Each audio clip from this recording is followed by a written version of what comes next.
Le vaccin pour Pasteur, c'est celui qui concerne la maladie du choléra des poules.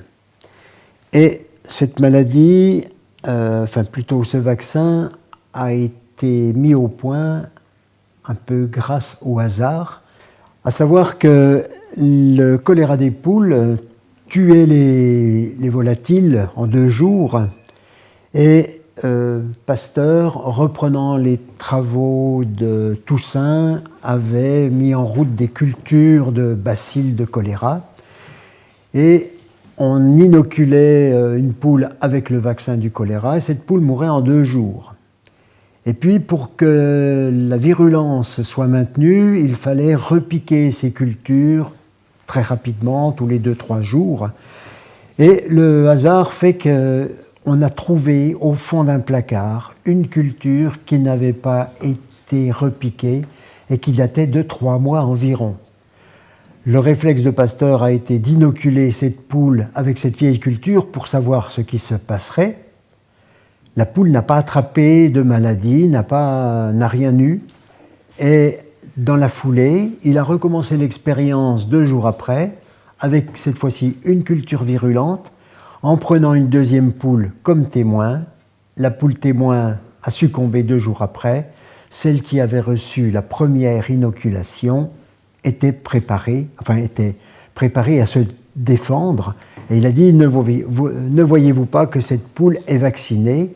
Et en parlant de vaccin, il reprenait le terme mis au point par Jenner, une centaine d'années auparavant, qui lui faisait la vaccine pour protéger les gens de la variole.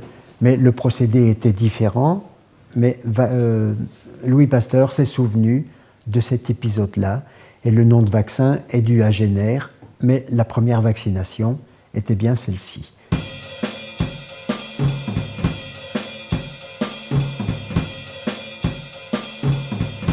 Cette première vaccination a été très utile à Pasteur, qui s'est empressé de chercher un protocole pour vacciner les moutons, puisque le charbon du mouton avait des répercussions beaucoup plus importantes au niveau du bétail et au niveau financier. Et l'idée d'atténuer le germe a été son sujet de recherche. Et après quelques mois d'efforts, il a abouti. Et une première vaccination de grande ampleur a été faite en 1881 à Pouilly-le-Fort. Et là, un troupeau entier ayant été vacciné a été préservé de la maladie. Et la notoriété est arrivée à partir de là. On est encore avant le vaccin contre la rage, mais déjà la vaccination était le mot qui venait spontanément quand on parlait de Pasteur. Il faut rappeler aussi les choses. Il n'était pas le seul à se plonger sur ce problème. Il a réussi, lui, à mettre au point un protocole. C'est une révolution dans le domaine animal, puisque ça va permettre aux éleveurs d'être sauvés de la ruine.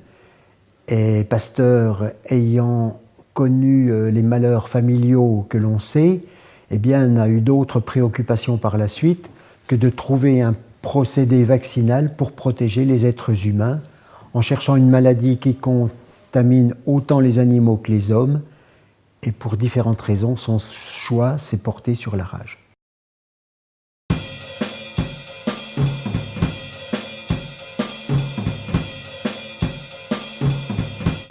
Alors c'est extrêmement variable. Si on prend l'exemple de Pasteur, eh bien, comme l'a dit Michel, c'est le hasard qui a fait qu'en 1880, il trouve la piste pour fabriquer un vaccin, et dans l'année, il a réussi à faire ses expériences et puis vacciner un certain nombre de poules. Ça n'a pas eu un effet considérable, mais le procédé était tout prêt. Il suffisait de l'adapter avec des difficultés diverses, par exemple au charbon, bien sûr, et là c'est pareil. En un an, en 1881, il fait un coup médiatique à Pouilly-le-Fort, comme l'a dit Michel. Voilà, et alors, ensuite ça avait été le rouget du porc.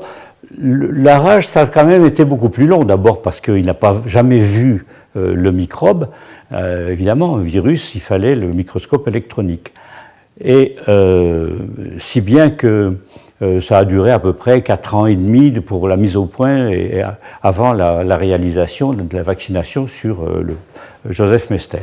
Par la suite, eh bien, on va se rendre compte que les premiers vaccins vont tous concerner des bactéries, puisque ça, on pouvait les voir, on pouvait les cultiver, etc.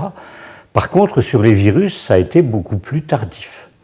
Alors, le temps est extrêmement variable, et si on prend un petit peu l'histoire relativement récente, on peut se rendre compte que pour la grippe, par exemple, eh bien, l'idée était venue très tôt, puisqu'on a réussi à reproduire le virus en inoculant des œufs embryonnés de poulet.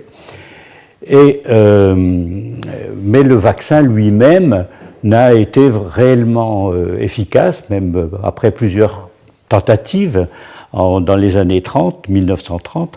Le premier vaccin efficace a été 1944-45, utilisé par les Américains sur leur corps expéditionnaire militaire en France. Voilà.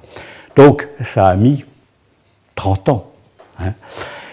Si on prend un autre exemple, alors complètement raccourci, c'est celui, par exemple, qui a été utilisé dans la crise sanitaire du virus Ebola, les fièvres hémorragiques à virus Ebola. Là, il y avait une urgence considérable. La flambée de ces épidémies, c'est 2014-2015.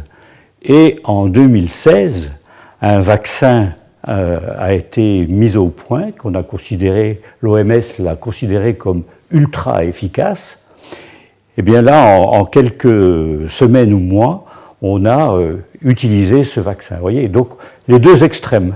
Hein, et dans les deux cas, il s'agit d'un virus. Hein.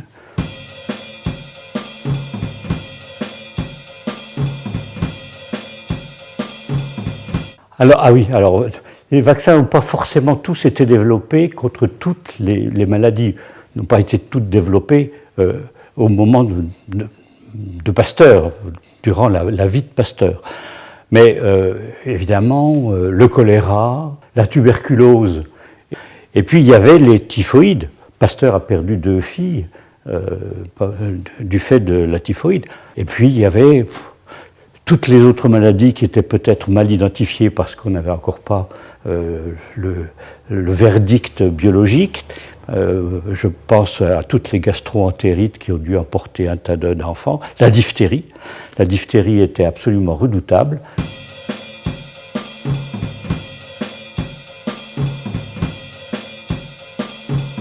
Alors, les vaccins ont beaucoup évolué. Depuis, avant Jenner, on utilisait des pus de varioleux en état de convalescence, mais c'était peu contrôlé, si bien que le vaccin tuait, enfin le vaccin, l'inoculation, la variolisation tuait quand même un certain nombre d'inoculés.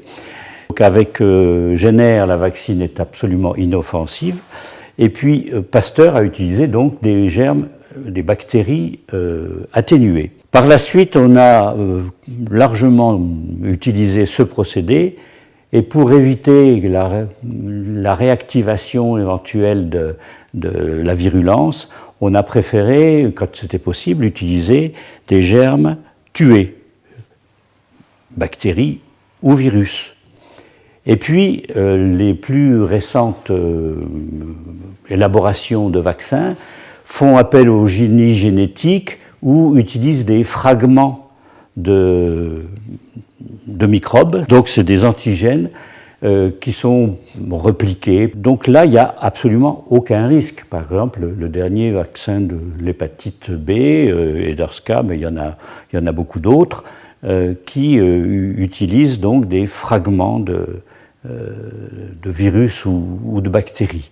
Donc là, on n'a absolument aucun risque d'activation et de provocation de la maladie, puisqu'on a affaire à des fragments et non pas aux germes entiers. Une réaction? Un témoignage? Commentez ce reportage sur dijonsanté.fr.